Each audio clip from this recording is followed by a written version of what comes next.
Марио и Иван се овогодинешните добитници на бронзен медал на Интернационалната јуниорска олимпијада за природни науки. Здраво, дечки! Како дојдовте до идејата за оваа олимпијада? Како се случи да учествувате и од каде се пројави интересот? Интересот од самата љубов кон природните науки, најпрво.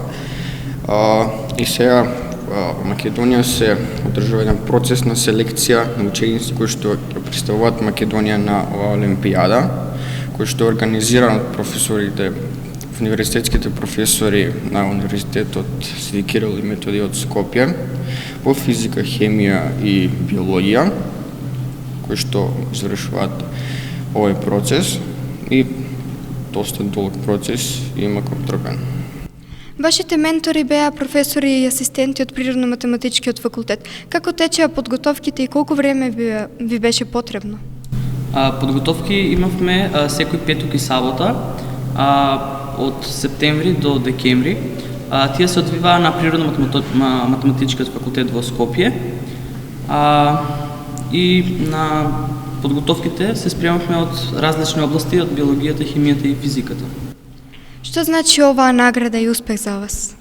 Ако само разгледаме зашто овие олимпијади се одржуваат и дека нивната цел е пронаоѓање на таленти кои што понатаму во иднина би го продолжиле тој развој на овие природни науки и етаблирање на нив преку олимпијадата, оваа медаља доста значи и понатаму за запишување на некои од престижните универзитети, а како лична сатисфакција за самите ученици, за нивниот труд и љубов кон природните науки. Дали се гледате како млади истражувачи кои ќе допринесат во науката сега, но уште повеќе во иднина? И дали вашата одбрана област ќе биде физиката? Добро, сега ова олимпијада е интердисциплинарна и физика, и хемија, и биологија. Барем јас зборувам за мене, некако тешко ми е да ги одделам овие науки една од друга. И физиката и хемијата си имаат своја убавина, биологијата исто тука. И јас би сакал понатаму во иднина да се занимавам со истражувачка дејност на интердисциплинарен план во овие три природни науки. Дали сметате дека гимназијата ги дава потребните можности за развој на гениалци и успешни деца како вас?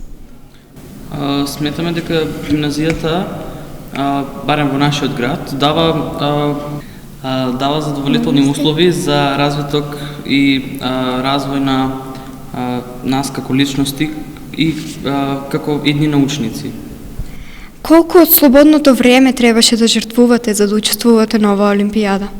Сега, јас тоа не би го нарекол жртвување на времето, бидејќи ти ако сакаш нешто да правиш, го правиш тоа со љубов и со задоволство.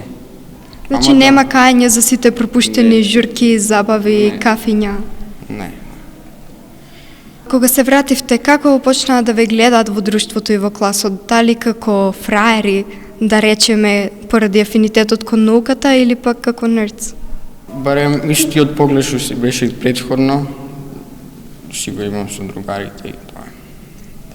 И за крај, доколку би можеле да бирате од Ајнштајн или Тесла да ви бидат за ментор, кои би го одбрале? Не можеме да одбереме помеѓу Ајнштајн и Тесла, бидејќи тие се најврвните научници на сите времиња, така што јас лично не би можел да одберам помеѓу нив двајцата. Најдобро е било и двајцата да ми бидат барем ментори на мене. Ви благодарам, дечки, уште еднаш честитки за наградата. Продолжете така. Ви благодарам.